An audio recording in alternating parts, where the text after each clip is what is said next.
think all cities in the world are today facing not only the pandemic, but also the climate crisis. Getting our small businesses back on track. Getting everybody vaccinated in an equitable manner. Fiscal stability and economic transformation. Urban planning and housing. Reduce gun violence. Safely reopening. Tackle congestion and clean up the air. Policing reform and confronting and correcting systemic racism. Interaction between community and police. The safety of our residents. And to increase employment, especially for women and for youth. Greenhouse gas emissions. Open our communities back up. Mental health and behavioral health challenges, all at the same time. I think the most important innovation in the last year is cultural transformation. A housing fund that we set up that in 2 weeks collected $3.5 million to help keep people housed. The aerospace company has pivoted to provide low-cost, innovative, new kind of ventilator for our health system. The innovations that have inspired me are the outdoor dining, our community health ambassadors, electrical mobility, contact tracing. One of my favorite innovations was a low-income transit pass.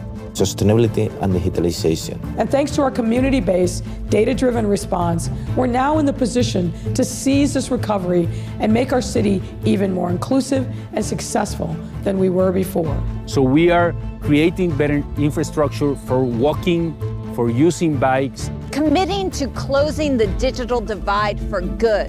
Bold and impactful climate action plans. To a free universal college education. In one word, what is my outlook for our city in 2021? Resilient. Bright. Hopeful. Is opportunity. Opportunity to have a new and transformed future. Is optimism. Creative. Resilient. To thrive. In Madrid, we find hope. Hope. Hope. Hopeful. Hope. The resiliency and mettle that's at the core of who we are.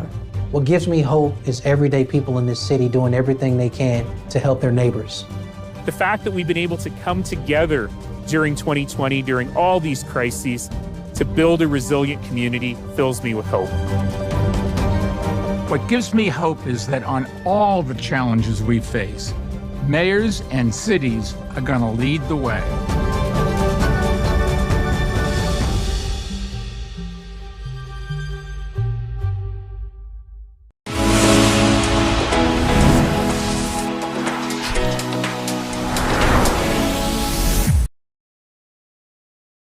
Hello, everyone.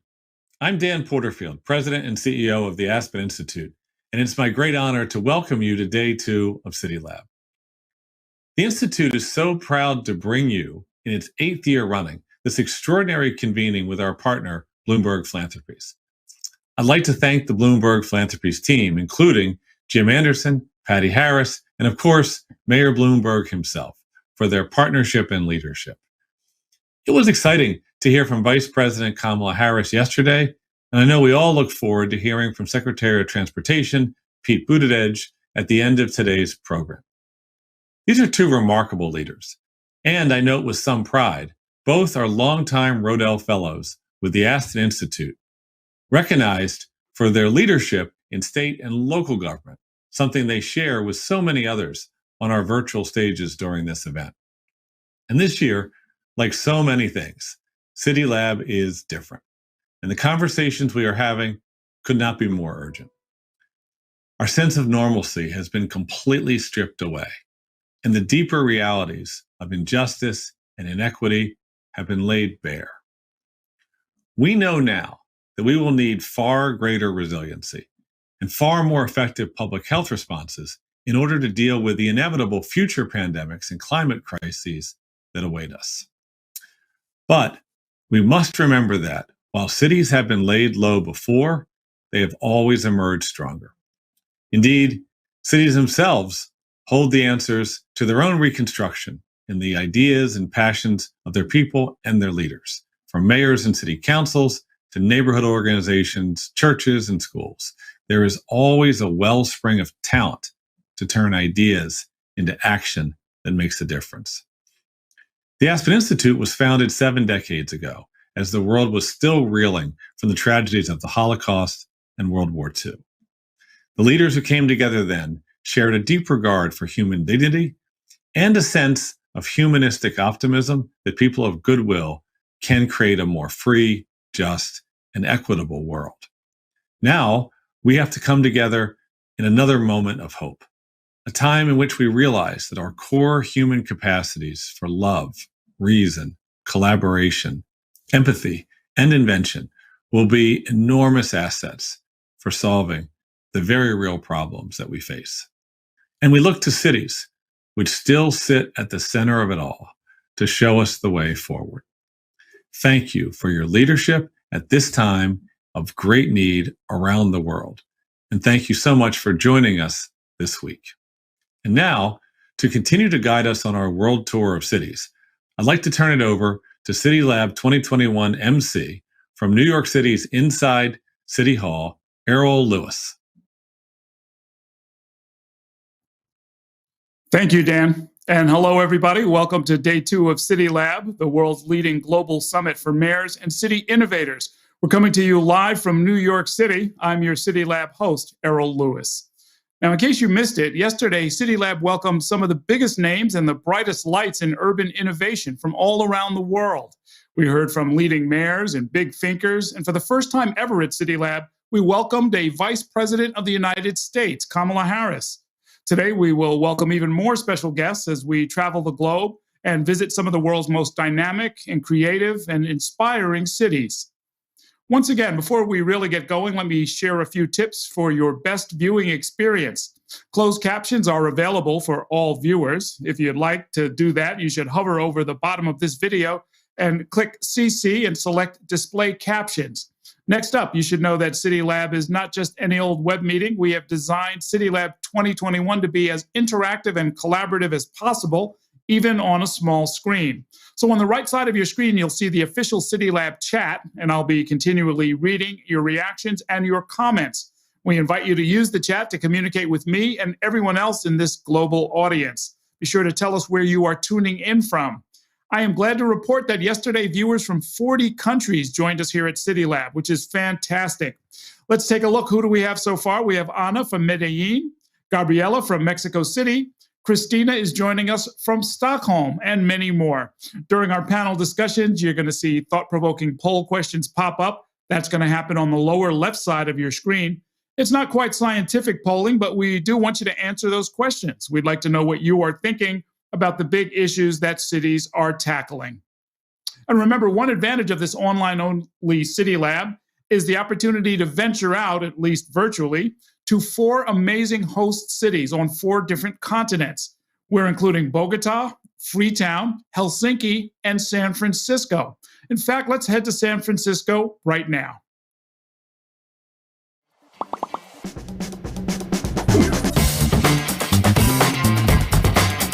Welcome, CityLab, to San Francisco.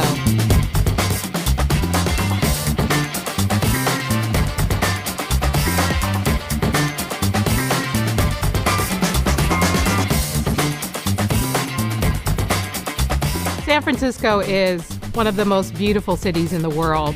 The people of San Francisco are creative, are fun, are absolutely incredible. Our diversity is our strength, and our willingness to be open and accepting is why so many people have chose San Francisco to come as a sanctuary.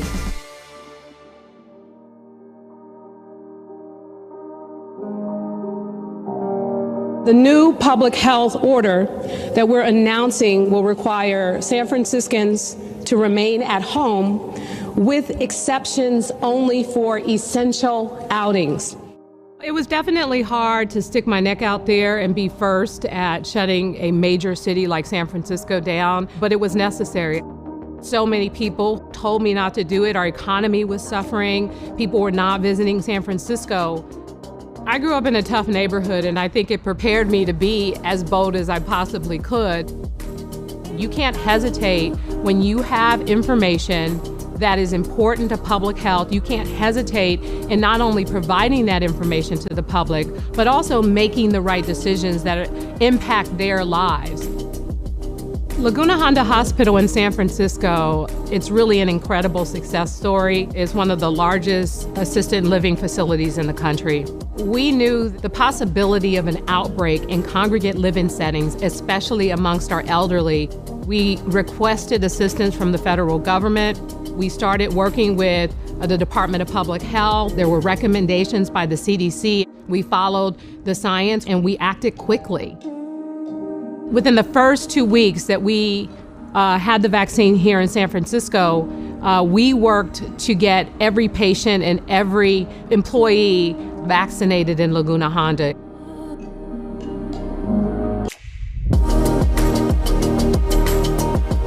As we look towards the next year, my hope is we'll treat one another better, we'll have a little bit more patience, and it'll be a brighter future because of our sacrifice. It has been challenging to be away from people, and now we're going to be around one another. And as our economy recovers and as we get back on our feet, it's just going to be a lot better for all of us.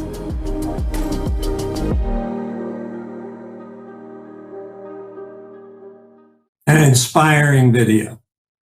From the start of this crisis, Maya Breed has led with courage and rigor. Leaders like her don't only save lives, they build trust in government, which is critical to the public's health. As we've seen over the past year, trust in institutions is at an all-time low. There's distrust of science, distrust of data, distrust of masks. This is a crisis of credibility, a crisis we're going to have to overcome, not only to get to the other side of this pandemic, but to stop the next one before it starts. How exactly we rebuild that trust is a topic of our next distinguished panel. Our panelists include Dr. Vivek Murthy, who will soon have the unenviable task of serving a third president as our Surgeon General, Newark Mayor Ross Baraka, and Dr. Kelly Hennig, who has long led the health program at Bloomberg Philanthropies. Moderating what is sure to be a fascinating conversation is Economic Security Project Senior Fellow Mia Birdsong. In the United States, where public trust in institutions has fallen to all-time lows, the pandemic has hit harder than anywhere else. Now, as the COVID-19 crisis extends into a second year, what barriers does that distrust pose to mitigations and recovery efforts, starting with the largest vaccination push in U.S. history? So my first question is, where does trust already exist and how do we leverage it? Dr. Murthy, let's start with you. Well, thank you so much, Mia. You know, trust is such an important issue because in a public health crisis, whether it's a pandemic or any other sort of challenge, the most important resource you have is public trust. Without it, you really can't achieve the objectives you need, whether that's public education efforts, whether that's getting people to take a vaccine or take other measures to protect themselves. But trust still does exist in communities. The challenge is that not everyone necessarily trusts the same people. And trust is also situation dependent. You may trust your cab driver, for example, to get you to the airport, but maybe not necessarily to water your plants and watch over your house when you're away. So many people, though, have someone or some group that they trust in their lives. It may be their family and friends, their faith community, it may be their doctor, it may be their local elected leaders. And engaging these messengers is really important to getting messages across, whether it's about vaccines or other health matters. And that requires true partnership, bilateral partnership, two-way partnership. And ideally, you build those partnerships before a crisis arrives so that they're there and ready to use and lean on and rely on during a public health emergency. Mayor Baraka, can you expand a bit on how all levels of government might better partner with community organizations to build better long-term relationships and trust? Well, I think those relationships begin before the crisis. And I think a lot of folks scramble at the last minute to try to put these organizations together, put these groupings together, start to collaborate. And it's difficult to build trust even in the middle of a pandemic or a crisis. People still don't know how to work together. I mean, don't know the inner workings of organizations, don't know who to contact, who's in charge of what, how to navigate that. And so it's always important to build trust with organizations early on, to have a regular practice of meeting with community organizations, talking to people, having an open door policy, making sure even if you disagree, that people know you're transparent and what you're disagreeing about. And so those relationships have to be built over time. It's a mistake to think that you can do that in the middle of a crisis. So that really leaves us in a challenging position, right? Those relationships haven't been built, but if we're going to get the public to get vaccinated and to do the other things that are necessary to get COVID under control, are there things that government can do right now to quickly build some of those bridges and repair some of the damage that's been done because of lack of trust? Well, I think that ultimately we need to be talking to the community as much as we possibly can. Having full, transparent discussions and not really trying to push things on people. I think the kind of practice of trying to tell people, oh, you have to take this, you must do it, or else is wrong. I think first acknowledging the fact that the relationship has been broken for some time and that it needs to be repaired. Two, being really honest about giving people the facts and information about what is and what was and what's involved, and allowing people to come to these conclusions at their own pace. And I know it's a sense of urgency, but we made this bed, right? So there's an urgency to get people to get vaccinated, and I understand that. I have the same urgency. But we also have to take into consideration history and broken relationships, and you can't rush that. You have to allow people the opportunity to become comfortable with what's happening on their own, which means that you may have to have more conversations than you initially planned to have. You may have to have, multiple conversations over and over and over again with people to be able to get them to be comfortable with trusting the organizations, the system. And some of it is not historical trust. Some of the trust is trust that doesn't exist now because of problems that exist today. For sure. And one of the things that you just brought up, Mayor Baraka, that I want to ask you about, Dr. Murthy, is about how information and facts are shared. One of the most effective tools we have in fighting COVID is masks. In the beginning of the pandemic, we saw both missteps when it came to communication about mask wearing and the politicization of mask wearing. So if you could go back and redo it, what would you do differently that we missed the first time? Well, Mia, it's a great example. And unfortunately, the history of public health is full of examples of interventions that science says work, but which we haven't been able to do as effective a job, at getting out into the community and getting people to adopt.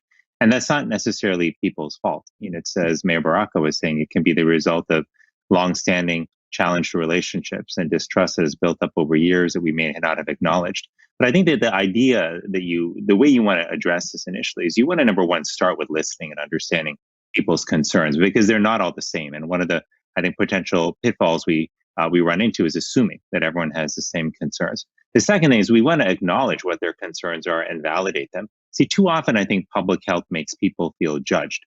Judge if they're not doing exactly what we say they need to do without acknowledging what their concerns are.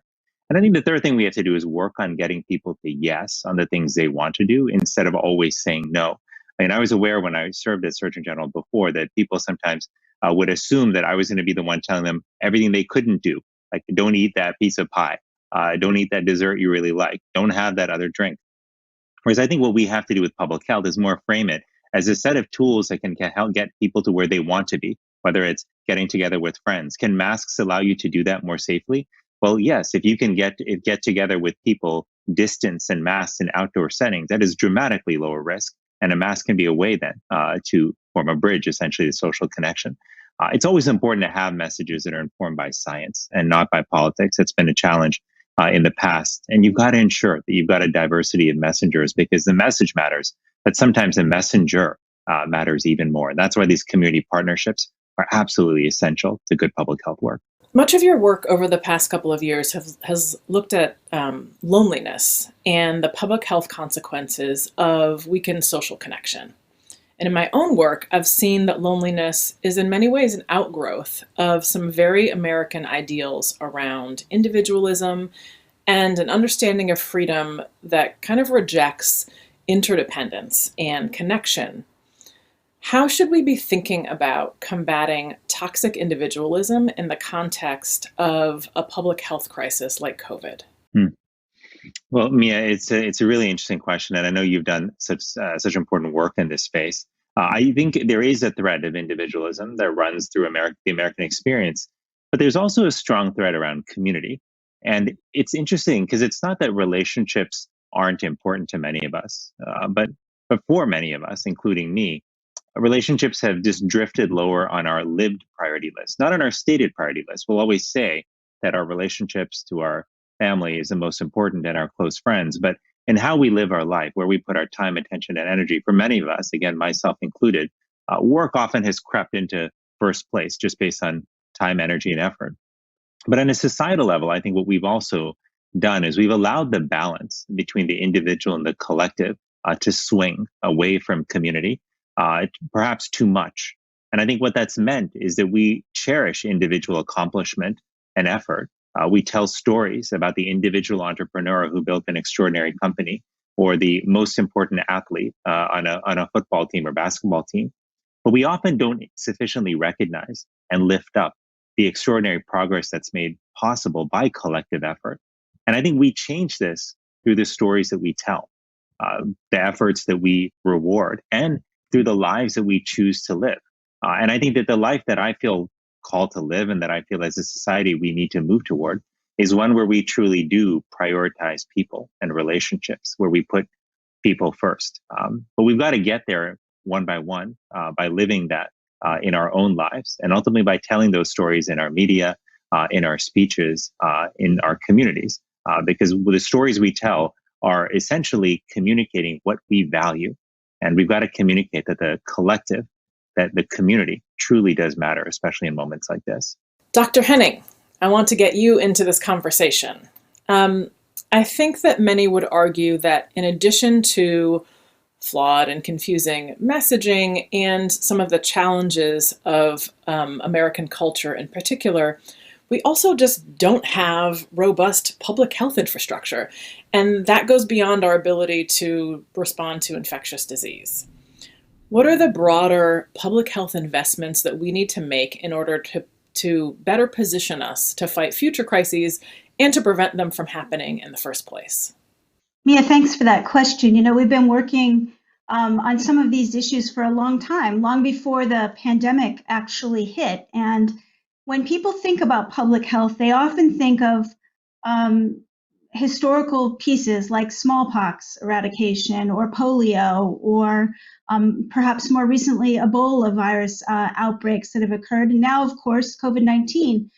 But actually, there are many other issues that are very front and center to public health. And they include things like all of the chronic diseases that are so amplifying this current pandemic. So things like high blood pressure and the control of high blood pressure, obesity and overweight, physical activity, and the lack of physical activity, diabetes, cancer, heart disease. These are all public health issues. And these are all things that many of the very same communities that are most impacted right now by COVID-19 are also very highly impacted by.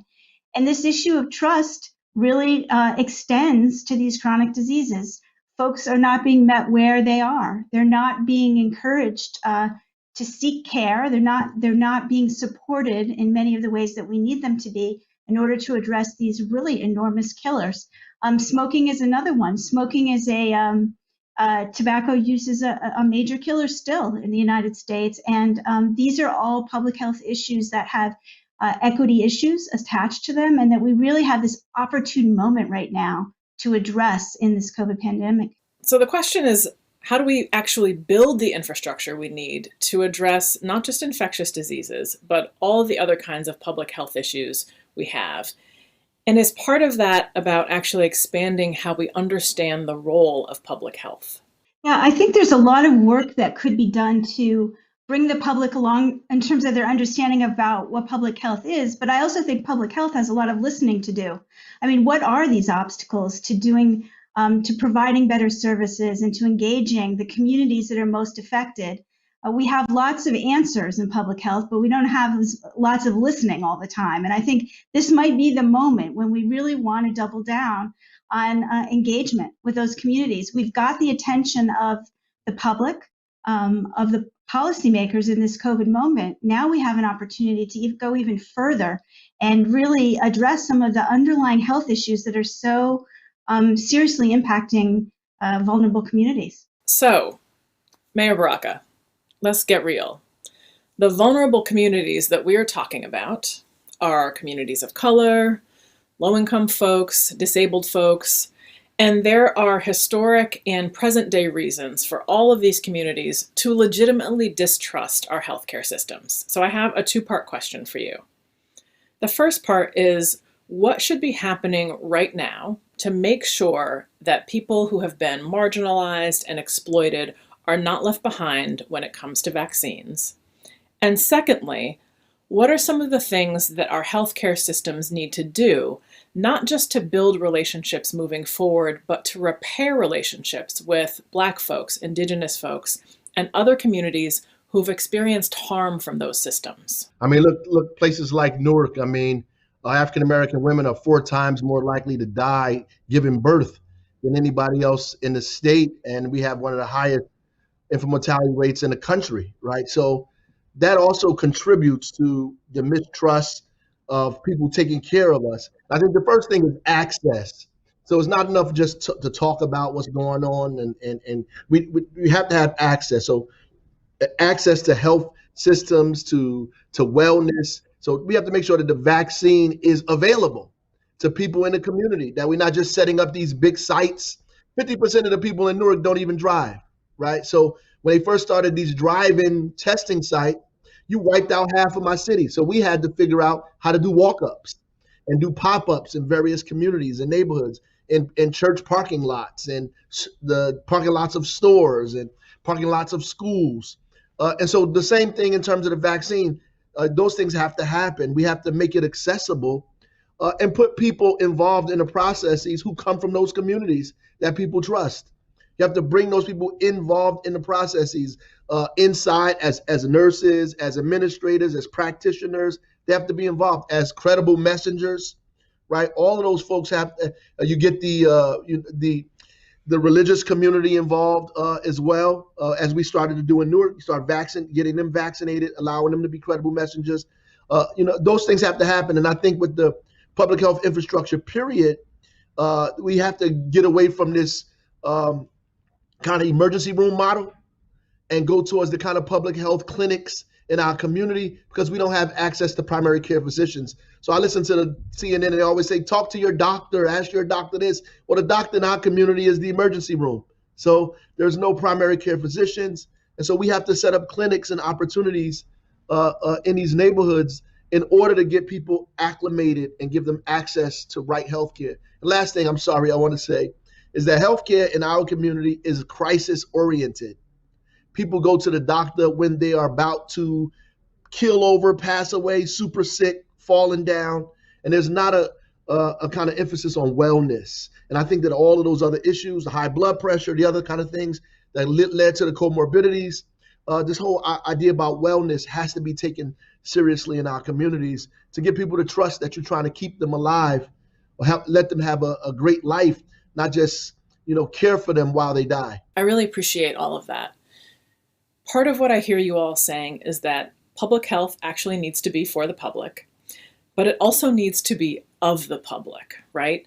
It's not just that we have a group of people over here who are our health care practitioners and experts, and that they get to decide what a community's priorities should be and then go apply their methodologies and practices to that community, but that we need a more integrated approach that is responding to a community's self-identified needs, and that the people from a community need to be part of the health structure that is serving that community. I think another thread I want to lift up is that we're not just talking about one-on-one relationships, like the kind we might have as individuals with our doctors, but public health is also about collective relationships.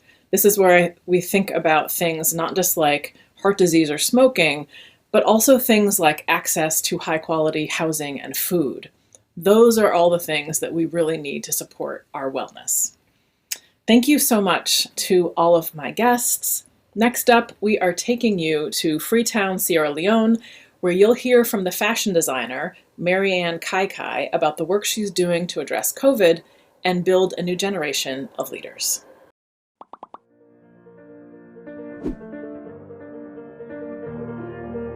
You can find the most resilient, hardworking, positive people in this city. We've been through so much, but that's the Freetown spirit. When we had the first cases of COVID-19 as a fashion brand, myself and a group of Madamoki friends, the Antonio Rudiger Foundation, European Union in Sierra Leone, Lunchbox Gift, as well as Mercury International came on board to produce 80,000 face masks. And so myself, the mayor of Freetown, and her team of people, we went to all the markets explaining to them how to wear the mask.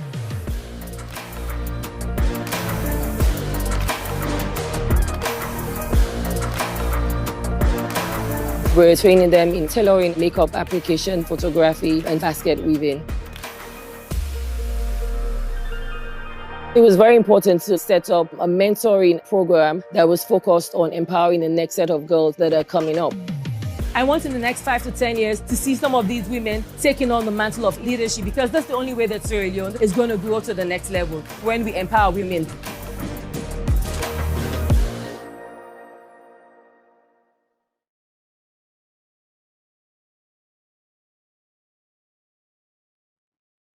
That was great. I know a lot of you want to visit Freetown. I think I need to get over there soon myself. CityLab is always a showcase for city creativity. Coming up soon, Kate Levin of Bloomberg Associates is going to lead a conversation on how cities can bring back their creative industries and power a sustainable economic and civic recovery through arts and culture. But first, we're going to travel through cyberspace and explore how city governments can better protect public safety by safeguarding cities against cyber threats. Please also look out for the cybersecurity poll questions that will appear on the bottom left of your screen. Joining me now are Los Angeles Deputy Mayor Gene Holm, Greg Morissette from Cornell Tech, and somebody you might have seen in the news recently, the former head of cybersecurity for the Department of Homeland Security, Christopher Krebs. To lead this discussion, let's go to CityLab writer Linda Poon.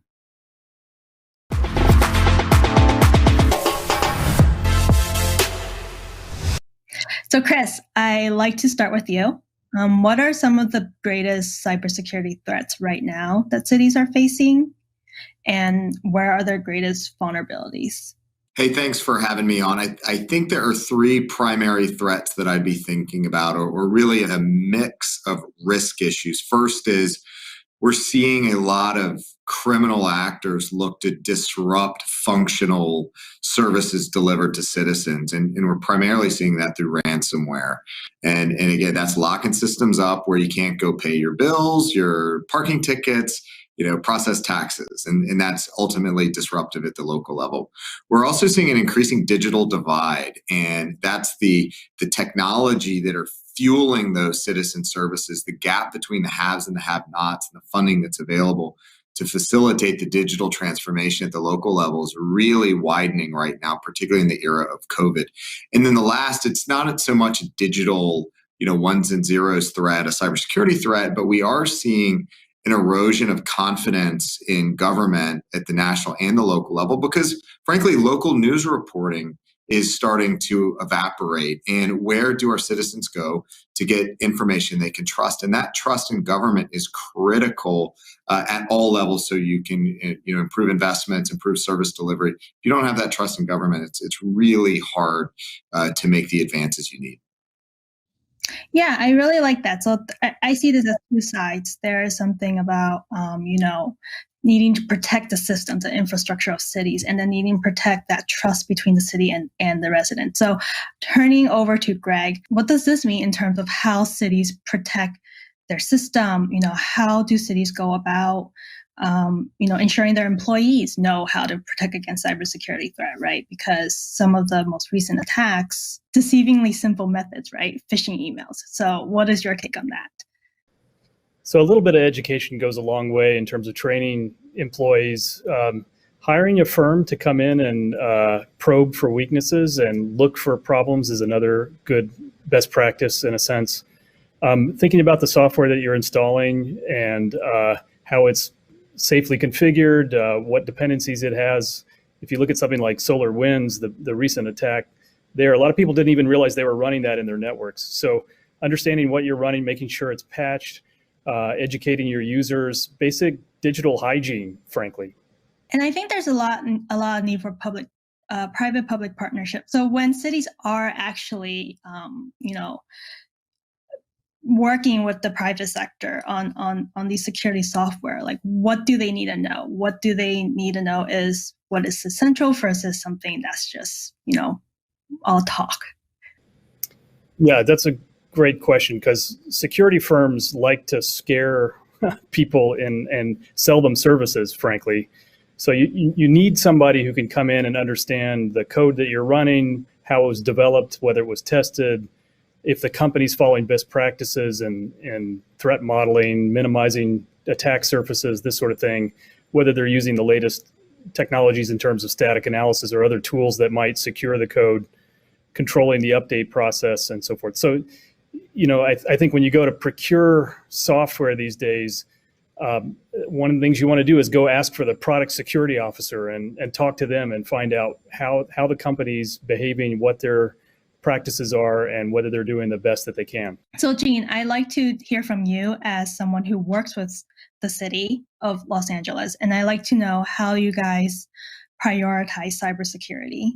So, we're a city government, and so we think of things in a very holistic way. And we know that security is everybody's concern, right? If anybody breaks on the security chain, then you're vulnerable. And so we have a lot of partnerships. We have the LA CyberLab, for example, that we've had for a while, that really looks at partnerships with our local small businesses. We know big businesses in the region probably have a cybersecurity team, even though, there are still ransomware and things that Chris talked about. But at the same time, we know the small businesses, and 66% of our businesses are small and immigrant owned. We want to make sure that those folks also have the same understanding and trust and ability to secure their systems, whether it's their Square that they're using just for, getting electronic payments. And so the Cyber Lab each month shares best practices and information on how to secure their systems. We work with a regional joint service across the whole region, making sure we're doing that with other governments and with the federal government.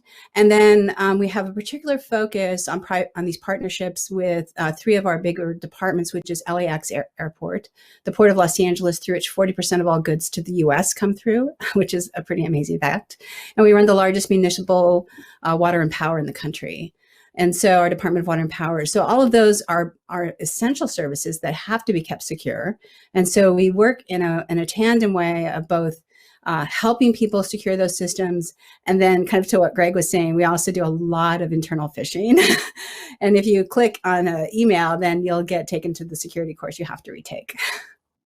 If I can jump in real quick, just on the last point, Mayor Garcetti really was a trailblazer in using federal resources to improve cybersecurity at the local level. He used federal grant dollars from FEMA to set up the CityLab and the Cyber Center in LA.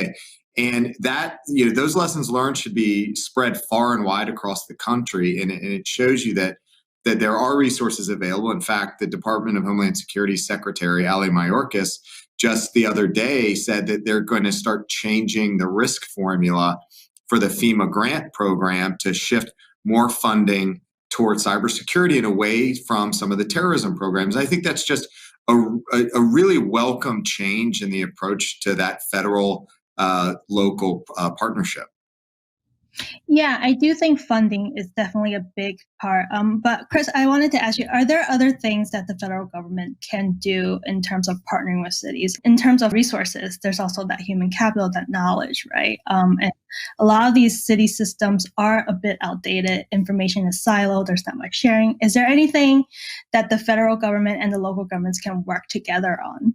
So I think there are probably 3 things. First, the recent National Defense Authorization Act, which is the one bill every year that Congress always passes, included a number of cyber provisions. And one of them was a bill that was called the Statewide Cyber Coordinator Act. And basically what it required was that CISA, my old agency in the federal government, would put a cyber advisor in at least one in every state. And that person's focus is to work with state and local governments to provide best practices and resources. So it's all about more connective tissue between the expertise and knowledge transfer down with the local operators. I think the second thing is we need to help make training and education and awareness more accessible. There are federal programs, there's training programs, but there's also exercises that sometimes, in the past, it's been about send your person to Idaho Falls in Idaho to go through industrial control systems training. That's just not scalable. It's not accessible to everyone. So we need to take that training and deliver it to the endpoint, the people that use it.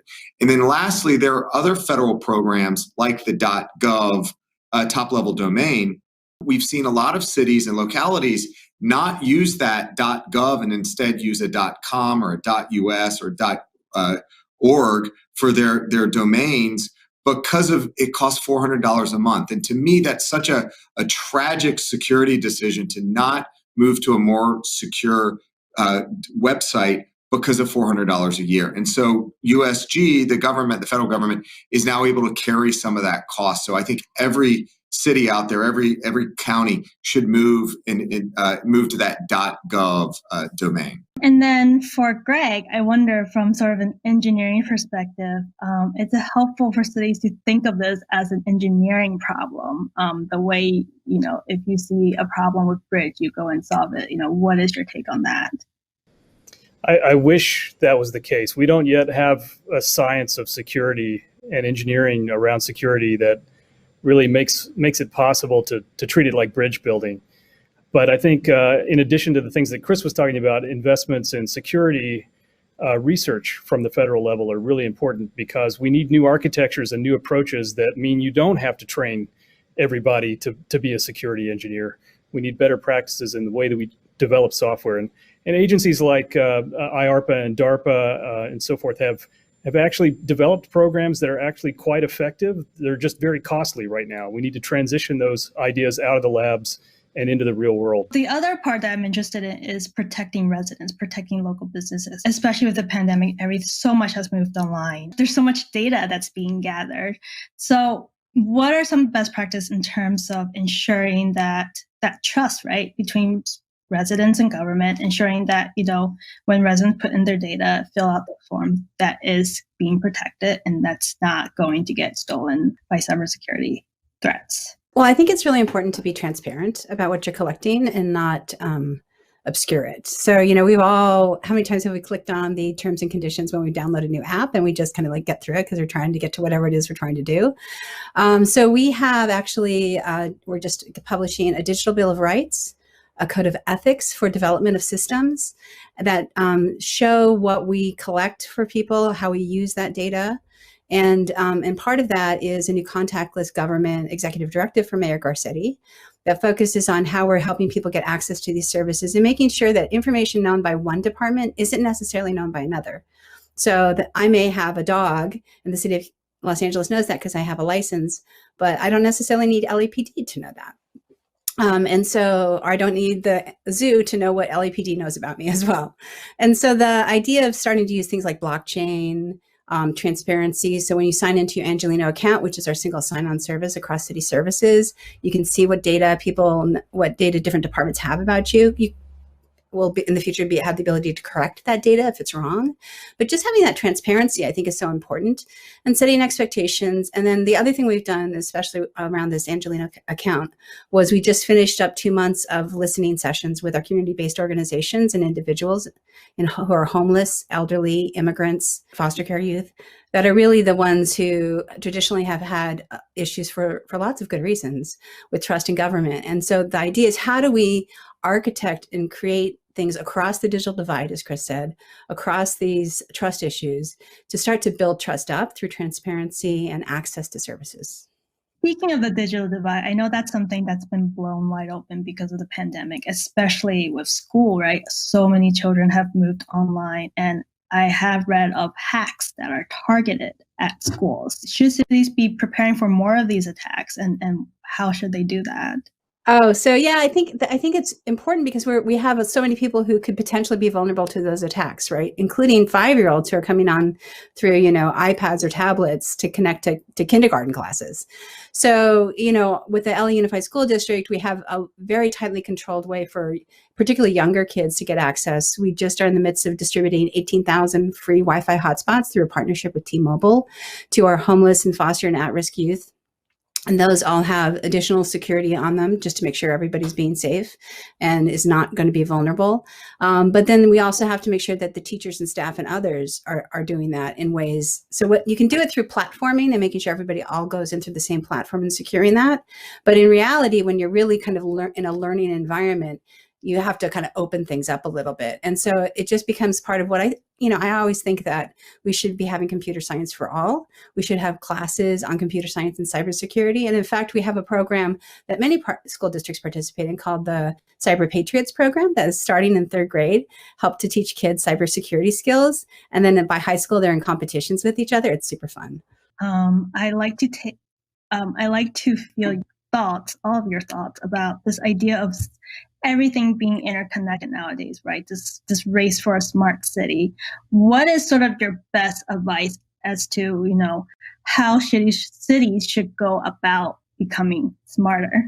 So we have a new urban tech program here at Cornell Tech that is really focused on that. And one of the biggest challenges is we're going to be taking in tremendous amounts of data from, every automobile on the road to all the bridges are going to be wired with sensors to buildings, to HVAC systems, enormous amounts of data, and doing something intelligent with that data, using that to tackle big issues like climate change or other things like this that cities need to get in front of is one of the biggest opportunities, but also one of the biggest challenges. That data is a big target for cyber criminals.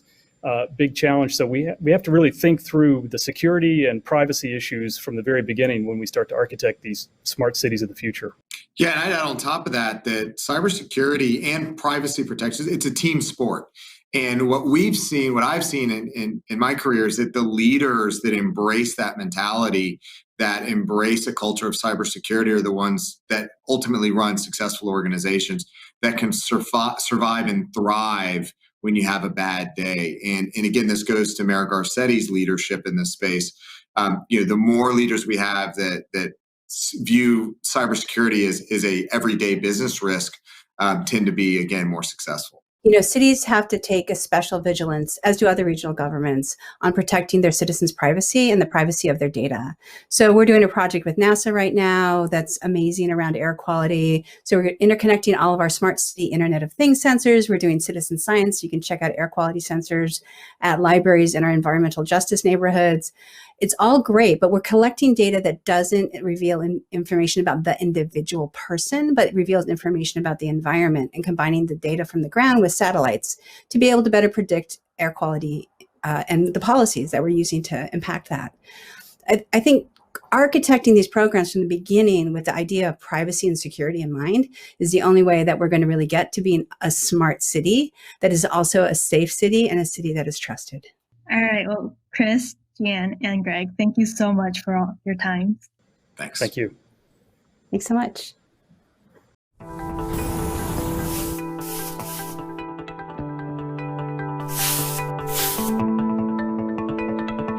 Doing public art projects, it's a powerful way just to inspire the youth and even the older generations, and to make them just feel more proud about their neighborhood. We've not only made the intersection safer, we've not only made it more beautiful, but we're doing the two together.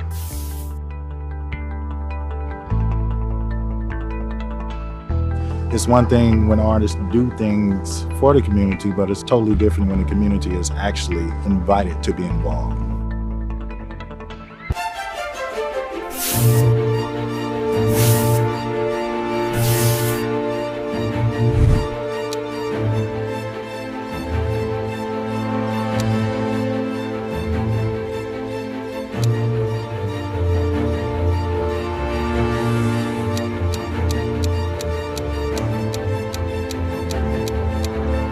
Be able to have a grant of this size has allowed us the opportunity to do so much more than we could ever do without Bloomberg's help.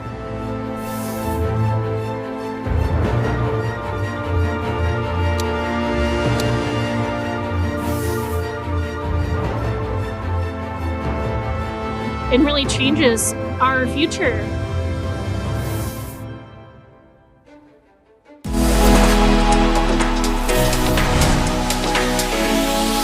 The creative sector, including artists and arts organizations, has been particularly hard hit by the pandemic. There's been a precipitous drop in revenue and widespread unemployment that hasn't shown any signs of rebounding yet. So our conversation today is going to engage in two intertwined questions. What can cities do to help artists and cultural organizations get back on their feet?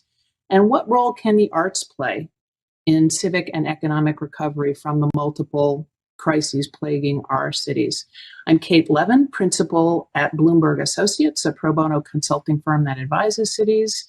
And I'm joined by two major cultural leaders, Camila Forbes, executive producer of the fabled Apollo Theater in Harlem, and Hank Willis Thomas, one of the most important visual artists working today in the US.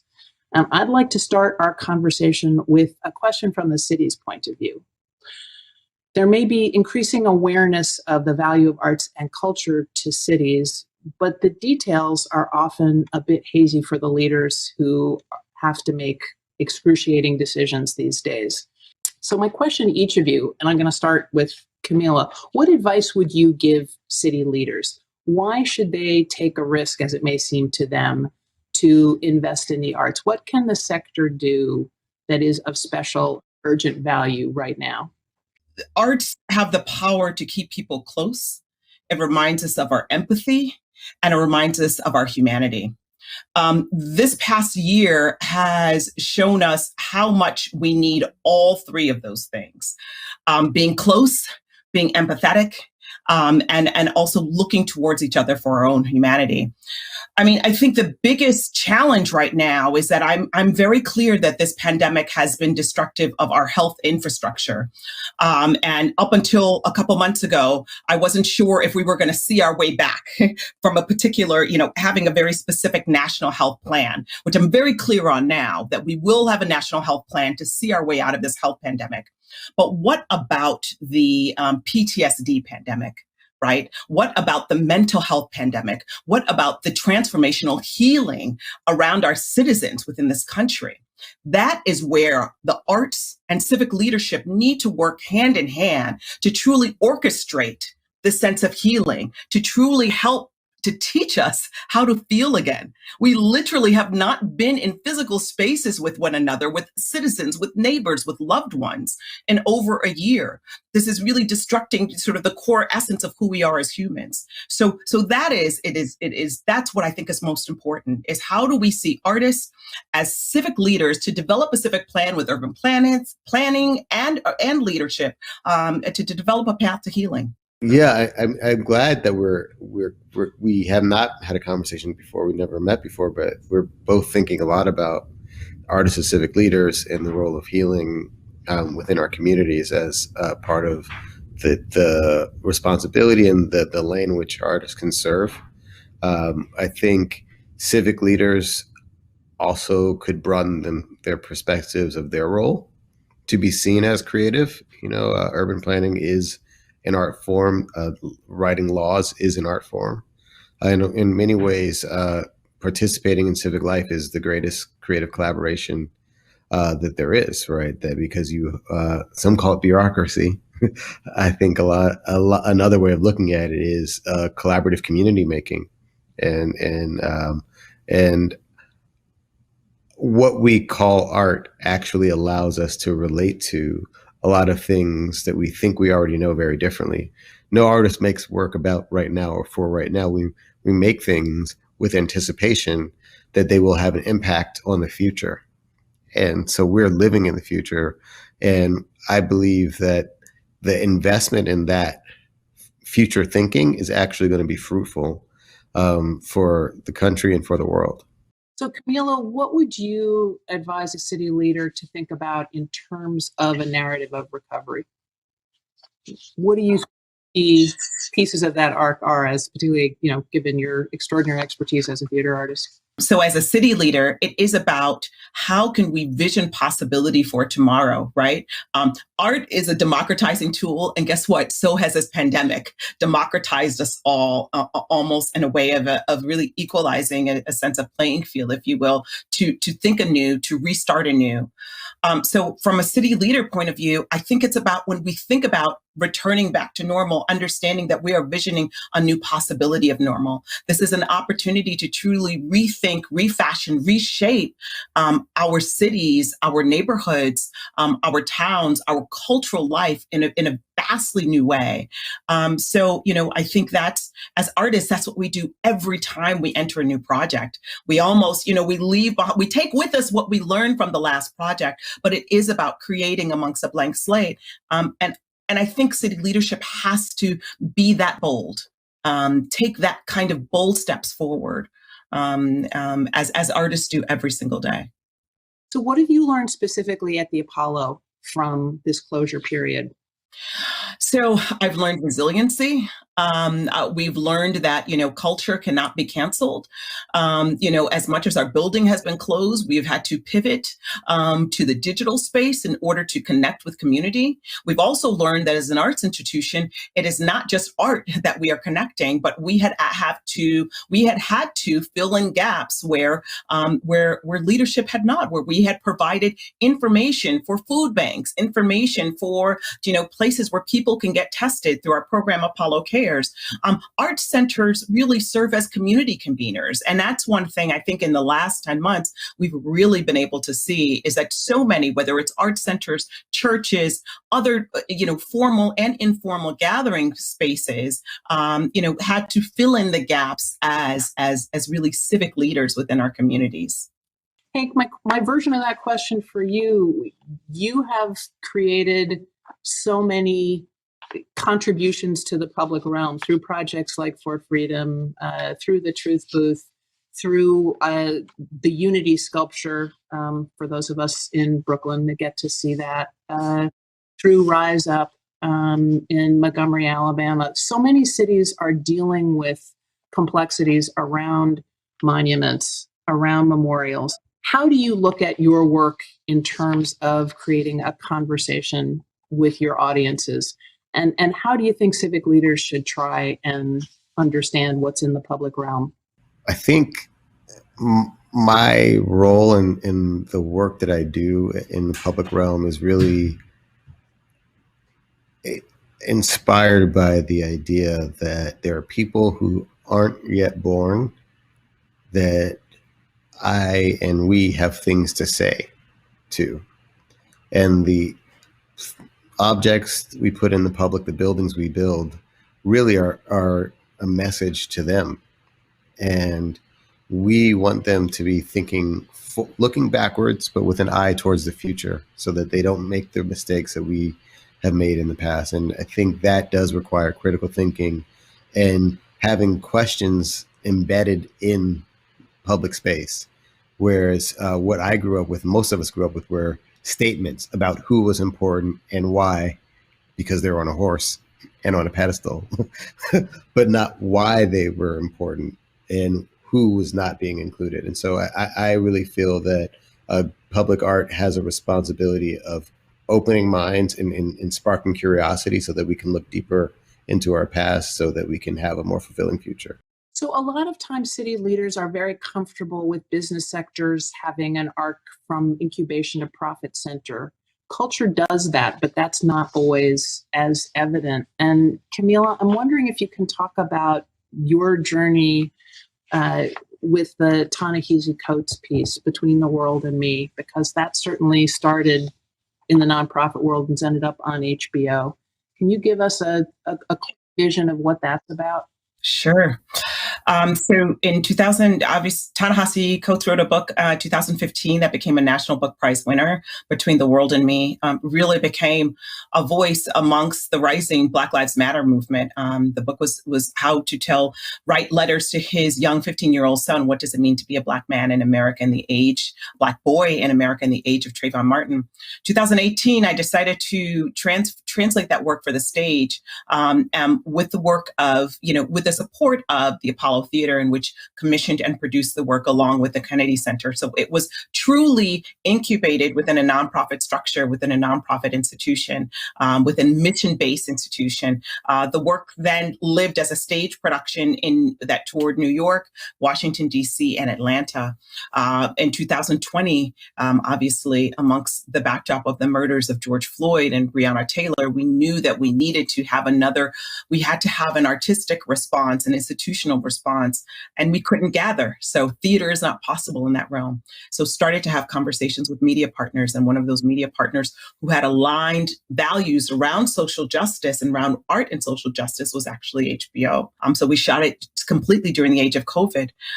But amidst that, also, what was very important to us and making this film was to make sure that as we were entering the corporate sector, that the corporate sector was also able to support the nonprofit sector that supported this work. So HBO made an incredible gift of $1 million from Warner Media to Apollo Theater for their work amongst arts and social justice in the landscape of arts and social justice. And so that to us was, again, a really interesting hybrid relationship between the nonprofit and for-profit world. The work aired in November of 2020 and continues to live on the platform to today. So if you had to say one thing to your neighbors on 125th Street about the value of the Apollo, what would it be? We are home. Just home.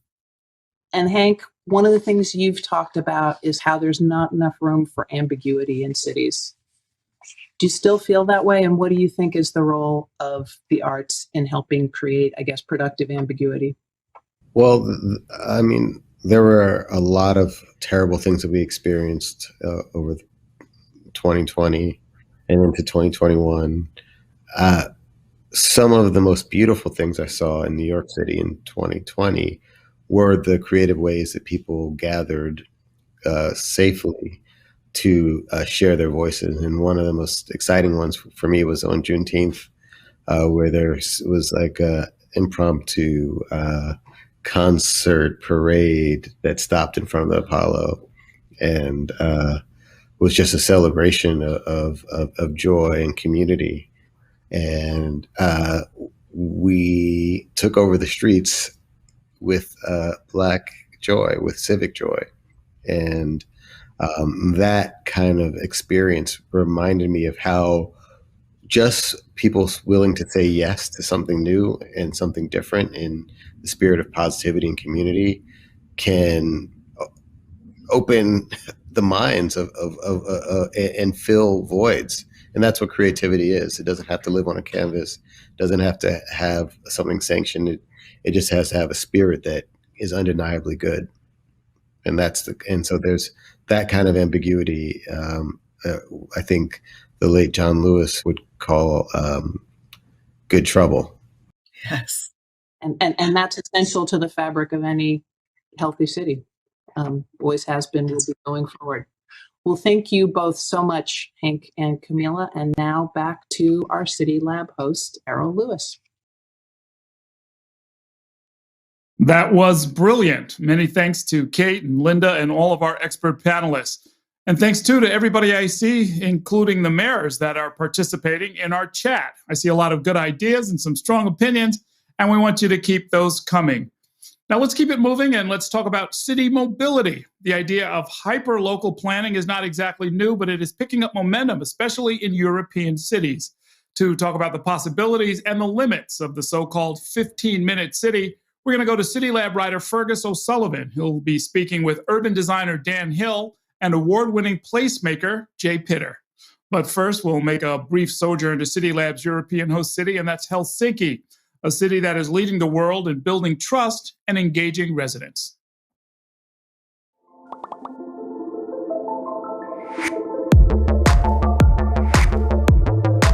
CityLab, tervetuloa Helsinkiin.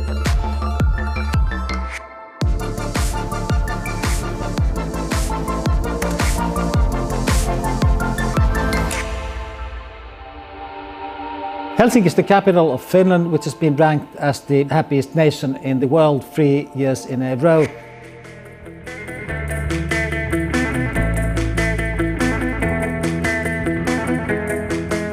I think that the main reason why we have been able to manage the pandemic is our people trust each other, they trust authorities, they also follow the rules, restrictions and recommendations. A large public sector makes sure that all people get support and services equally. Even during these times, it's amazing. People do not have to be afraid of losing their jobs, and they know that the society and the people are taking care of them and helping them in that kind of situation. We have 80,000 people of the age of 70 and more, and we created Helsinki Help concept where we aim to call each and every one, asking them how they are feeling, and then also delivering food or medicine if needed. And that was a huge effort we were able to put up in a quite short period of time. I actually believe that the COVID pandemic revealed more than it changed. A city which is based on trust, a city which is functional, is better prepared to any kind of crisis. The people of Helsinki are in tune of their identities. You can be as you are in Helsinki. That gives me hope.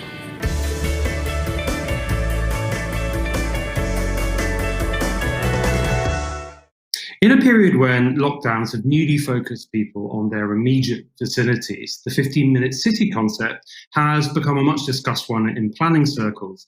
A template adopted by the city of Paris in 2020, it aspires to provide urban citizens with the theoretical potential to access all of their daily needs, be it work, services, leisure, within a 15-minute radius of their homes, thereby reducing the obligation to travel and freeing up space previously reserved for cars, for public areas, green spaces. That concept has been seized the imagination of the wider media, accompanied by very appealing renderings of green, pedestrian-friendly streets. But while its goals, its professed goals of more sustainable, future-proof cities are widely shared, is it a conceptual tool? Is it a spatial model that can truly, profoundly grapple with the inequities, be they social or racial, that are hardwired into our cities and their planning? Could they potentially do little to shift those inequities, or even serve to exacerbate them? Thanks so much for joining me, Jay and Dan, much appreciated. Dan, I'd just like to start with you. The 15-minute city certainly seems to have a lot of wind in its sails as a concept at the moment. What do you think it's offering that is so especially appealing right now? Yeah, it's a good question, because it certainly has captured attention, as you say, and not just in Paris, but all over the place. So part of me thinks it's to do with almost a very old idea of cities.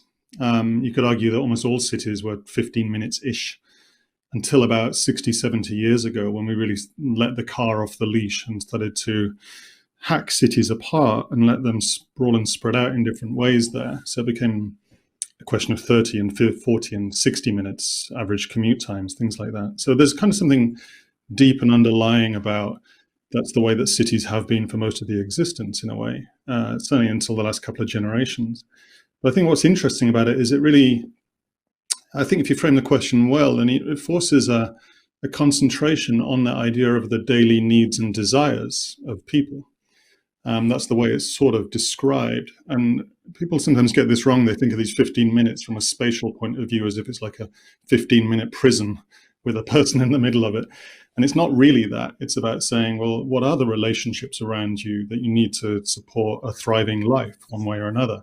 And if you push it in that direction and then think about needs and desires, that seems quite potentially interesting, that there's thousands of people there. Each of them has their own 15-minute cities, hundreds of thousands of 15-minute cities overlapping each other. So I think that's really an interesting shift. It shifts planning away from these inert, static structures like floor plates and district layouts into something which is far more about relationships, needs, desires, those kinds of things. And then I think finally, there's no doubt that the pandemic probably has reinforced a bit of this in the last year or so, rightly or wrongly, or unfortunately, whatever. But, you know, many of us have been now sitting in 15-minute cities for a year, unable to really kind of move in quite the same way we did before. So I'm not saying that's a good thing, clearly, but it's certainly sharpened the attention on, your neighborhood and your neighbors and the people around you. So in some way, I think it predates the pandemic, obviously, but it's certainly not being slowed down by it. If anything, that idea has been accelerated by it.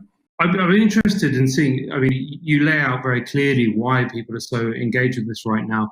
What kind of limits do you think are there on what it can actually deliver of that promise? It's particularly what I'm thinking about social sustainability and equitable cities. There are huge limits to it if traditionally practiced. So if it's seen as a sort of a top-down, technocratic, urban planning-led movement, then clearly that could, as your question suggests, exacerbate things, make things a lot worse, actually, as well as it could improve certain things.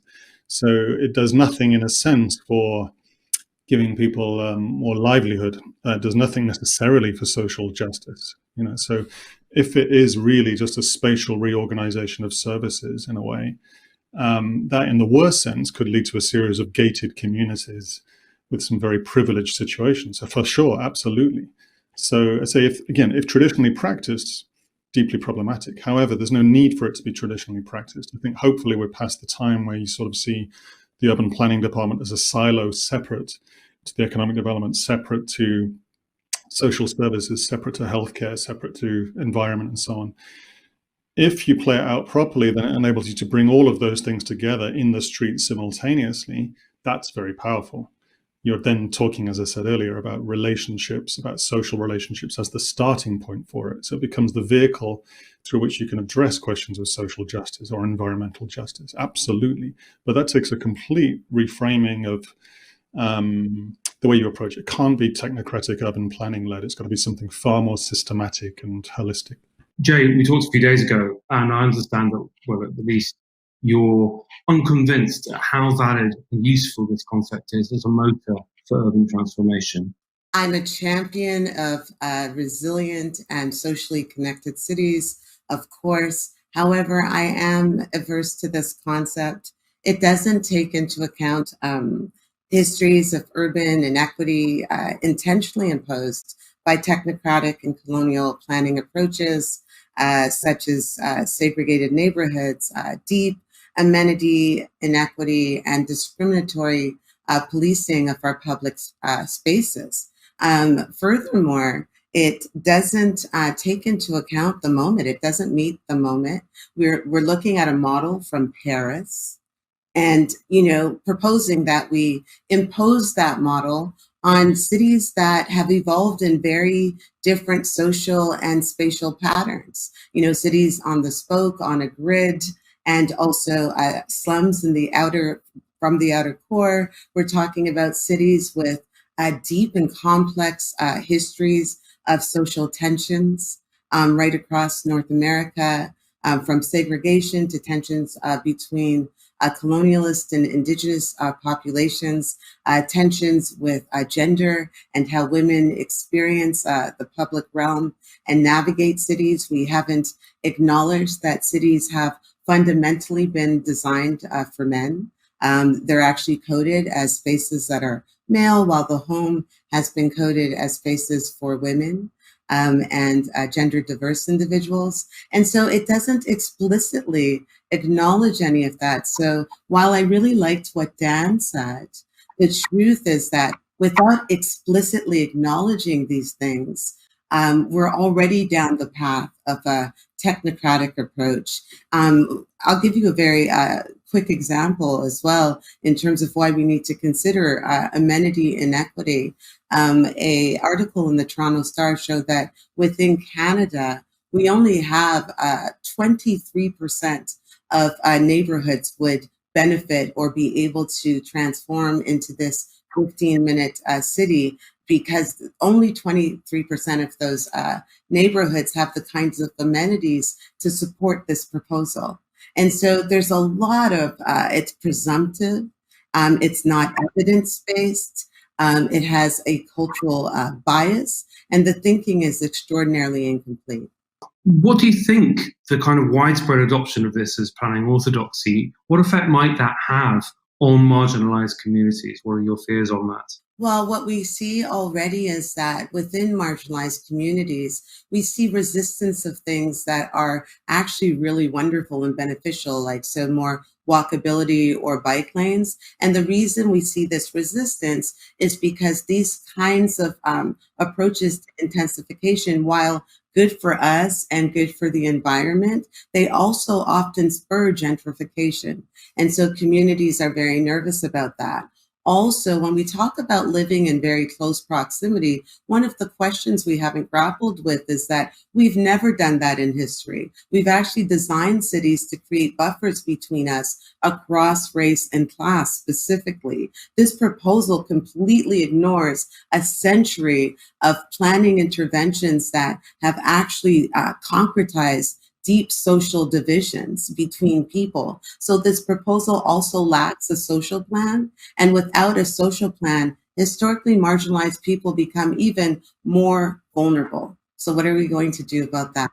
Dan, my question going on from that is that, I mean, are there ways of preventing, there is resistance to things like bike lanes, for example, because they're seen as agents of gentrification and they're seen as not addressing the needs of people on lower incomes, people who are more marginalized in many urban communities. Is there a kind of fix or an attitude or an approach that can be adopted to prevent this being being another top-down approach to urban planning? Yeah, and I fully agree with what Jay said, for what it's worth. I almost wanted to say what she said. And it's funny when you were describing also a North American city and you were talking about a spoke model with a kind of marginalized communities around the edge, you could apply the same criticism to Paris precisely. I almost felt you were talking about Paris at that point. So Paris has been subject to colonialist ethnic division as well with the Bon Louis, where the colonial forces play out most strongly in Paris. And so the nice renders that you see, as you said, Fergus, they don't show a description of how that same model applies in the Bon Louis on the outskirts of Paris. So it's absolutely right what Jay said. So I would say, I would flip it. As you know, the work we've been doing here in Sweden has been saying, well, kind of forget 15 minutes for now. Let's start with 1 minute, which is the street. So we have a benefit of being able to kind of play it out actually at the super local level straight away. And what we've been leading here is this more 1 minute approach, which is how does the street redesign the street? You let them design the street. You give them the tools, and do you want bike lanes? Do you want barbecues? Do you want beehives? Do you want a bar? It's kind of, those are elements that we can bring to bear, but it's up to the street itself to define and decide those things. Dan was discussing there the differences, the similarities and the differences between European and North American cities. What observations or what advice would you say to urban planners trying to introduce this model that's been developed in Europe outside into North America and other parts of the world? What would your advice or your caution to them be? So first, I would advise not to continue importing European models and imposing them on North American cities, because that is presumptive and colonial. Secondly, though, I would build on what Dan said. I really like what he said about starting at the street level and working from there.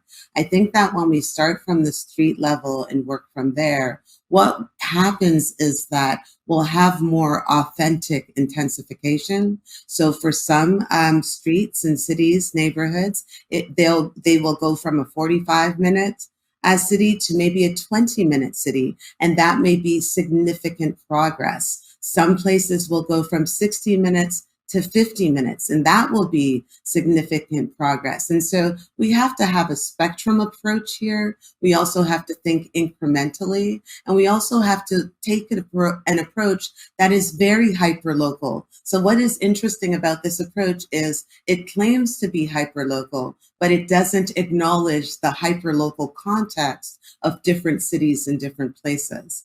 And so if we are really wanting to be hyperlocal in our approach, which I think we all agree on, what that means is beginning by honoring, taking the time to learn and listen and get a really strong sense of the local context. And going back to what Dan said, let's get right down to the granular street level, shoulder to shoulder with folks in that neighborhood. Fantastic. Jay and Dan, thanks so much for joining us. Much appreciated. And speaking of rethinking urban streets, now let's see how people are getting around in one of our host cities, Bogota.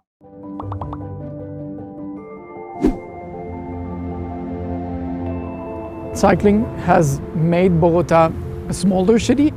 People who would otherwise not be able to arrive to the city center to work can do it by bicycle safely.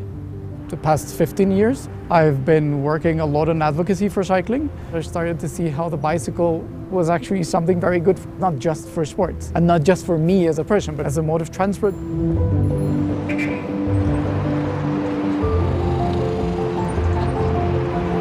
Bogota was the very first to say we are going to do new bikeways for action against COVID. We now have more than 600 kilometers of bikeways in the city. As a consequence, 13% of trips are being done by bicycle. Bogota has become an inspiration to other places. I am incredibly excited about the future of cycling and the future of transportation, improving conditions for everybody in a city to get to where they need to go safely, sustainably, and equitably.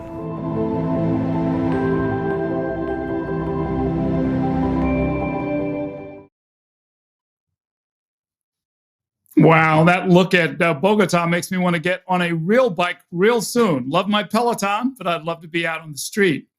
How is your city expanding transportation options for the pandemic and beyond? Tell us in the chat. In just a little bit, Mike Bloomberg is going to return with a special announcement. We'll also welcome Patty Harris, the CEO of Bloomberg Philanthropies, who will share her concluding reflections. But first, the assault on the U.S. Capitol and the law enforcement response revived the national debate. Should America's capital city become its own state? Here to make the case for statehood for Washington, D.C. is none other than a one-time CityLab host, Washington, D.C. Mayor Muriel Bowser. She'll be speaking with a former mayor from Philadelphia, Michael Nutter. Well, good afternoon, everyone. My name is Mike Nutter, former mayor of the city of Philadelphia, and I am so excited to be here with my good friend, Mayor Muriel Bowser. Mayor, so excited to be here with you this afternoon. We've seen you numerous times, incredible leadership over the past few years, but certainly last year, 2020, with civil unrest, the George Floyd protests, the Black Lives Matter movement. I think I even saw you with a paintbrush or painting the plaza. Mayors do it all. And you are out there on the front lines.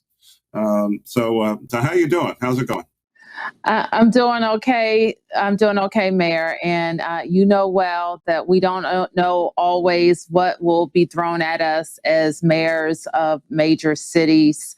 And I just couldn't be prouder of my team, not only for the last 6 years of my tenure, but especially for the last year, as we have fought just an unprecedented pandemic and what it's done to the way we live.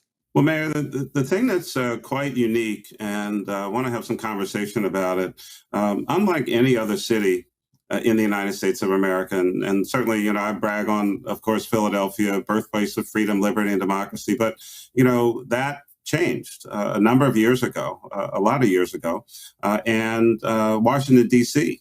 Became the center of power for the government of the United States of America. And so you have a particularly unique position as mayor of Washington, D.C. Many of the things that you're doing, many of the things that you talked about would often be, in my situation, that would be a partnership between the city and the state. That's correct. Let's talk about Washington, D.C. Being the 51st state of the United States of America. You, again, are providing that leadership in that particular effort, but bring us up to date on what is really going on and even some near-term events. Sure. So you've got it exactly right. We are completely unique in the American system. Not exactly a city, not exactly a state, a federal district, but not a territory. And so what that means is 700,000 people live here, pay taxes, go to war, have all the responsibilities of American citizenship. In fact, we pay more taxes per capita than any state, but we don't have representation, voting representation in the Congress. Our Congresswoman doesn't have the vote, and we do not have 2 senators. So that is the predicament of DC residents. The DC statehood movement is not a new one. It's decades old, but certainly right now, in my opinion, is our best opportunity for full American citizenship. Next week, I'll testify in the House, like I did last year on my Congresswoman's bill to make DC the 51st state. And the difference this year is that we control the House, and all House leadership supports DC statehood. In fact, it is mentioned in H.R. 1. We now control the Senate. Senate Majority Leader Schumer has pledged his support for DC statehood. And Joe Biden is in the White House, who's been a long supporter of DC statehood. So the time is right. And more than that, DC residents are ready. A couple of years ago, we had a vote on statehood. More than 86% of the people voted in favor. We have a new constitution that outlines how our state will run. And we've outlined the boundaries of our new state. So where all the people live like me, 700,000 of us will become the 51st state. And where the Congress and the White House and the Supreme Court, the National Mall are, will be the federal enclave or the federal district. You know, it's I'm not sure if many people think about it this way, but you know, DC actually has more residents than at least 2 states in the United States of America. And that's right. you know, it's almost. You know, we have more than 2, and nearly as much as 2 others. So the argument that we're too small has been debunked. The argument that the Constitution doesn't allow it has also been debunked. That we have to have a constitutional amendment to be added to the Union, also untrue. Every state outside of the first 13 states have been admitted to the Union by a vote of the Congress. And that's what we are demanding as well. You know, Mayor, I seem to recall this from history. I think right at the start, when you know, another group of people were, you know, seemingly in charge of the 13 colonies, as you mentioned, there was this feeling that taxation without representation is tyranny. Indeed, the people in Washington D.C. are experiencing now, 200 plus years later, still experiencing taxation without representation. Talk a little bit about that. Well, it's a bedrock of our nation's founding, is that if you consent to be governed and consent to pay taxes, that you have to have a voice in that governance, and we simply lack that. And it is a perversion of our democracy. And in fact, there's no free democracy in the world where its capital citizens don't have a vote.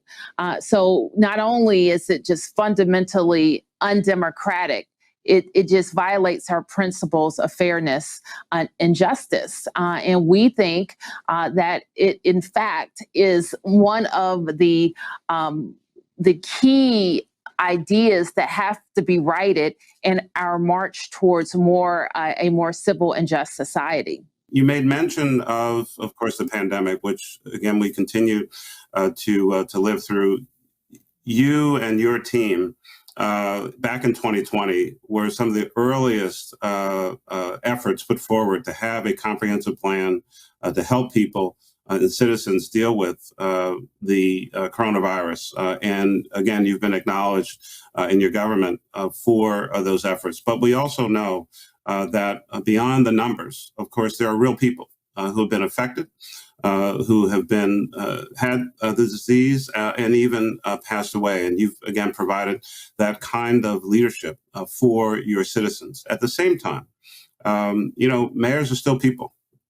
And we have our lives and we have our families. And, you know, we all know that you've had your own personal experience in this regard. Certainly, you know, as a friend, and, you know, we've already been in touch, but, you know, I just want to express my deepest condolences to you with regard to your sister. And if there's anything that you want to share to the broader audience about how people are dealing with this, but also, again, you are a leader and people look to you. Well, I appreciate that, Mayor, and my family has certainly been touched by the outpouring of support and kindness that we received. And certainly as somebody who has been fighting this virus, leading an American city, trying to keep people alive, it's been especially just hurtful for us that we lost our sister when we're so close to crushing this virus. So what I just want to remind everybody of is it's not over. And we have to continue to fight the virus, do all of the things that the public health officials tell us to do so that we can crush it and get back to our lives. And we've seen how important government is. And the first, it was testing and tracing to keep people alive. Now it's the vaccine rollout to make sure that the vaccine is not only getting out, but is getting out to the people who need it the most. It is making sure that we're supporting our small and local businesses who employ so many people so that we can come back. And it just demonstrates that this is not over. And this virus has exposed so many inequities already existing. And now we have to all focus on our recovery and how we recover more equitably. So when we come out on the other side of this thing, we're better, we're stronger, and we're more equitable. Absolutely. Mayor, thank you so much for that message and lifting up the hearts and the leadership of not just yourself and your own team, but again, many of our participants at the CityLab. There's one person that you and I know very, very well who's also been a great leader in so many, many areas, whether as mayor, a philanthropist, and of course in the world of business, but also he's been leading the fight in the United States and around the world, trying to help all of us deal with coronavirus. You know that I'm talking about, of course, our good friend, Mayor Mike Bloomberg. I want to, at this point in time, thank you for our opportunity to be together, but also now turn things over to Mayor Mike. You are very kind. Thank you, Mayor Nutter, for all your good work over the years. And from all of us at CityLab, I want to extend our gratitude and deepest sympathies to our friend Mayor Bowser. For her to join us at this difficult time and to share her family's story really means a lot. So thank you, Mayor. As many of you may recall, Mayor Bowser in Washington, D.C. served as CityLab's host back in 2019. We've been glad to support her at Bloomberg Philanthropies because she's doing big things on big issues. A year ago, when I was in Washington, I endorsed her push to become the 51st state. And hopefully at a future CityLab, she'll grace us with her presence as Governor Bowser. For now, mayors remain our best hope. Their innovative bottom-up leadership is exactly what America urgently needs more of, right now. Today, Bloomberg Philanthropies is announcing a series of major new investments to help mayors and city leaders pursue big ideas and get big things done.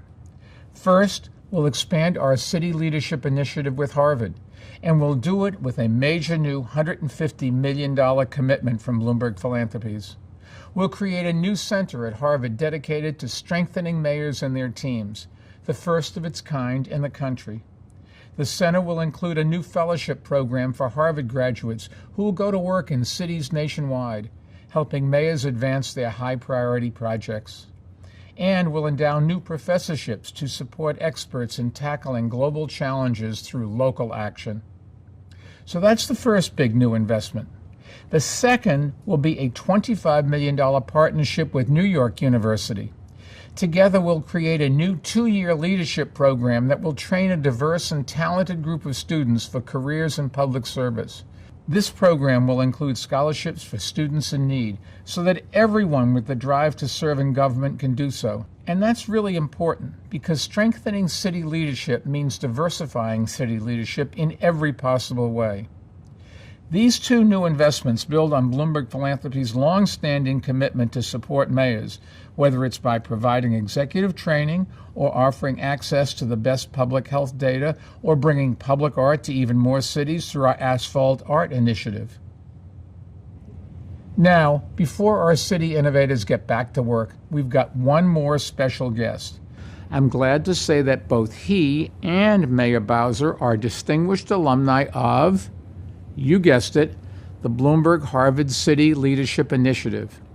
His city of South Bend was also a winner of our foundation's Mayor's Challenge, a competition we run to spur urban innovation around the world. And Bloomberg Philanthropies has been very glad to collaborate with him over the years. Joining us now to discuss what the White House's Build Back Better strategy really means for cities, here is CityLab Transportation reporter Laura Bliss speaking with the man formerly known as Mayor Pete, now Secretary Pete. And Secretary Buttigieg, it's great to be with you today. Thank you so much for your time. As the former mayor of South Bend, Indiana, you directed a budget of $358 million in a city of about 102,000. Now you control an agency with a $90 billion budget with a staff of 55,000. You've often touted the benefits of bringing local government experience to your leadership of USDOT, and you filled some of the highest impact positions at the agency with former city leaders from New York City to Portland to Minneapolis and beyond. Tell us about that. What makes local government experience such a key resume asset for you and for the rest of your department? Well, as you said, I bring a mayor's eye view into the department. And I think having had that experience of being a city seeking federal support is going to be a really important one to tune the ways that this department works to be as helpful as possible to those on the ground. After all, so much of our transportation policy is not actually delivered here in Washington, although it's certainly supported from Washington. It's delivered by the people who are doing the work day in, day out in the transit agencies, the state highway departments, the mayors and the counties that are responsible for roads, bridges, and on and on. What I want to do is make sure this is a department that is as responsive as possible, as user-friendly as possible, and also can recognize the innovations that are taking place in our communities, in our cities, and help spread those and support those.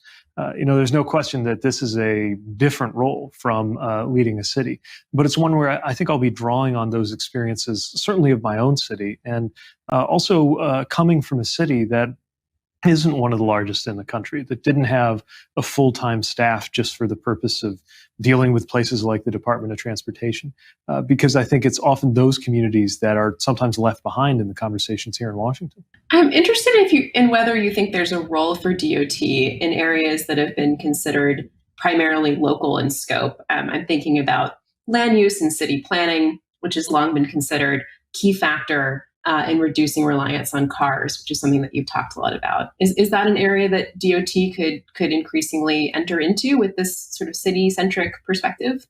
I think the power in the decision-making really does belong at the local level on things like that. But what we can do federally is provide resources. Sometimes even just a little bit of moral support can go a long way. When we were undertaking some of our infrastructure conversions in South Bend when I was mayor, the idea that you would do anything to a road other than widen it, let alone actually slow things down a bit, which is what we did to some of our most important thoroughfares in order to turn them into more complete streets. That was something that took a lot of pushing locally. And at the time, we had a supportive Secretary of Transportation in Anthony Fox, whose administration really, provided a lot of messaging on why these kinds of steps around the country and communities large and small could be beneficial. So having benefited from that during my time as mayor, I'm very mindful of some of the things that we can be doing, in addition to what might be the most important of all, which is those hard dollars, the actual resources that if we get this moment right, we could have a once-in-a-generation delivery of infrastructure support that can be used by states, by cities, by counties, by tribes and territories. Of course, this is not the first time that a new administration has raised expectations and hopes around infrastructure. So we've got to make sure that this time we actually get to deliver. But I really believe, because of the urgency of the moment, and frankly, the impatience of the public, that with some support and prodding of Washington by local leaders like some of the folks we're gathered with today, we really can get it done this time. What are the specific projects that you would like to see done as a priority as you work out your agenda for the coming years? Well, it's tempting to point to some of the most dynamic and exciting new things that are over the horizon, like high-speed rail, the electrification of vehicles. And those are certainly very important. But I want to emphasize that actually a lot of what we've got to do is dealing with a maintenance backlog. Fix it first, I think, is going to be a very important mantra for us. It doesn't always have the same sizzle as adding something new, but the truth is we've got to be doing both, because you look at the conditions of so many of our roads and bridges as a country, and it's just clear that we can't allow that backlog to continue. I remember doing the mental math in South Bend when I realized that the most beautiful newly paved piece of street lasted about 12 years in our climate with our snow and everything that did to beat up the roads. And asking around for a little bit of napkin math, given the dollars that we have, how long would it take us to repave every lane mile of street in the city? And the answer came back about 100 years, which just doesn't compute if you can't get a surfacing project to last more than 10. So the implications of that are partly we just plain need more resources, but also we should be better managing what we already have. There are some places where we may need to add assets like roadways or other transit resources. There's some areas where actually the number of square feet of asphalt in a city probably ought to go down. And we ought to be supporting that kind of right sizing as well if a local community sees that's beneficial for the long term. I saw Senator Chuck Schumer talking recently about a new subway expansion into East Brooklyn, and there was some pushback about how much maintenance need there is on the New York City subway. So it sounds like you might kind of fall on the latter side of that policy debate. It's a balance. Look, if there's a need, we should meet it. And I'm a big believer when appropriate, especially when it comes to transit, but also passenger rail, of adding resources that could make a difference. But yes, we've also got to think about the total cost of ownership of the things we're building and the things that we have that Washington hasn't been willing to support. I mean, especially when you consider the situation for passenger rail, where unlike the highways, where there's a highway trust fund with dedicated resources and a predictable funding stream, same as there is for our airports, there isn't such a thing as of today for railways, which I think is one of the reasons why Americans are being asked to settle for less when it comes to passenger rail. I also think we ought to manage what we have and just be smart about it. Now, that's also something that should be a consideration in what we're putting onto the road. For example, one of the many benefits of electric vehicles, in addition to the fact that, of course, they hold a lot of promise from a climate perspective, is that they often have fewer moving parts and require less in terms of the total cost of ownership and maintenance.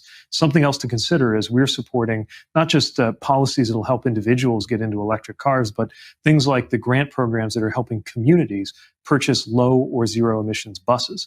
That in turn also supports environmental justice goals, since so often our biggest and busiest highways go through Black and brown communities that are known to have higher rates of asthma. And then you have a public health equity issue if high emitting buses continue to go through them. My point is that all of these things are integrated. The financial side, considerations of equity, considerations of climate, and of course the foundational mission for this department, which is safety. I'm glad that you actually went into some of the specifics on that. I'm curious, are there other particular projects or even particular cities that have been leading examples of the kinds of racial justice, climate change centric policy objectives that you're increasingly baking into the DOT's rulemaking and policymaking work?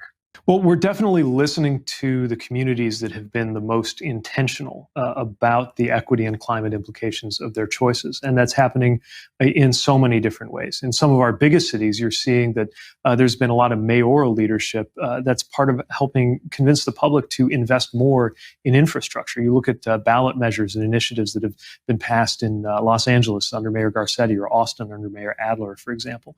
But it's not just the biggest cities with a lot of resources that we should be learning from. from. I just had a really compelling conversation with the mayor of Mount Vernon, New York, smaller, lower income community, where she's pointed out that because of the way that community is often cut up by highways and other kind of big pieces of infrastructure, it can actually be easier for a resident there to get to Manhattan than it is to get within the city limits to where the grocery store is.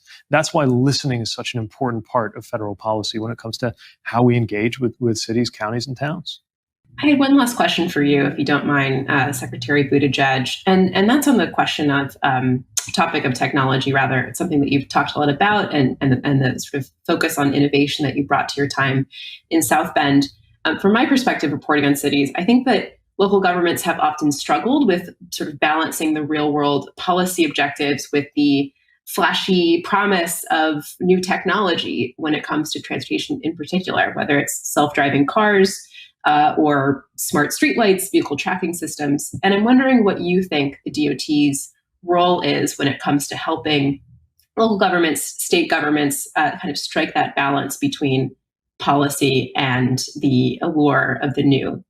Yeah, so I think for geeks like us, the technologies are always going to be fascinating and attractive. And that's certainly true whether we're talking about the surface side, where you got things from electric vehicles to automated vehicles, dramatically transforming perhaps the future of cars, to aviation, where things very close to the ground like drones and commercial space are all growing at the same time.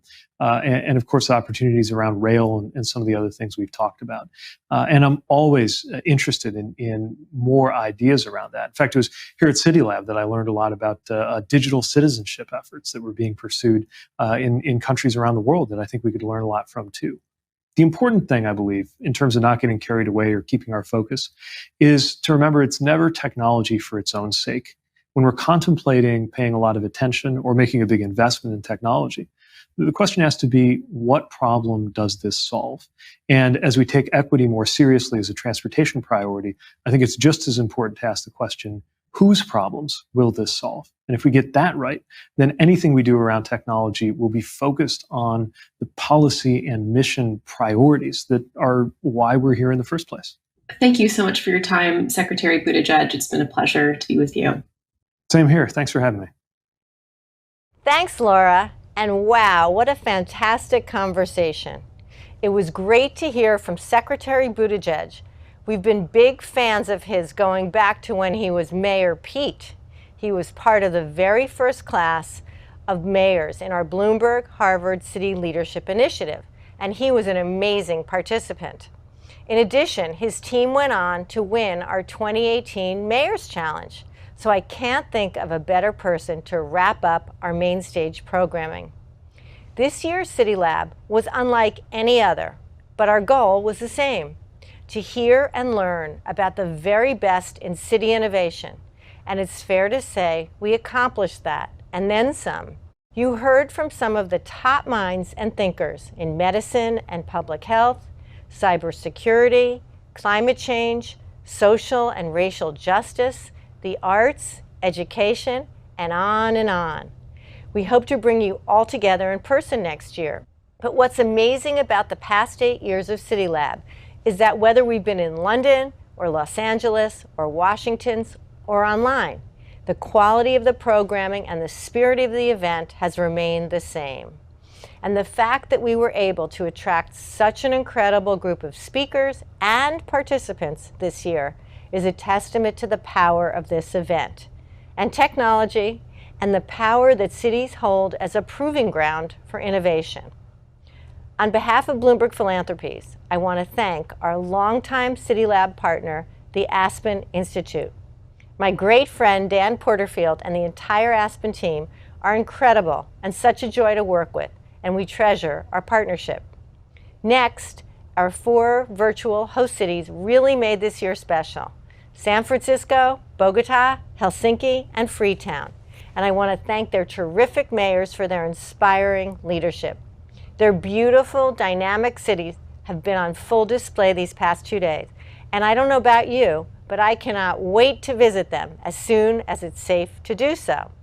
I also want to thank our CityLab host, the great Errol Lewis, and all our fantastic speakers who took time out of their very busy schedules to be here. Mayor Muriel Bowser, Vice President Kamala Harris, and of course, Dr. David Kessler, who might be the busiest man in America right now. Finally, thank you to my amazing colleagues at Bloomberg Philanthropies, including Jim Anderson and Lauren Rudifer, for their leadership in bringing this incredible event together. With that, this concludes our main stage programming, but I hope that you'll be joining our breakout sessions tomorrow, and that you'll take what you've learned this week and put it into action. As Mike said, now is the time for cities to lead, and at Bloomberg Philanthropies, we're doubling down on our commitment to support you. We'll be with you every step of the way. On behalf of everyone at CityLab, thank you and stay safe.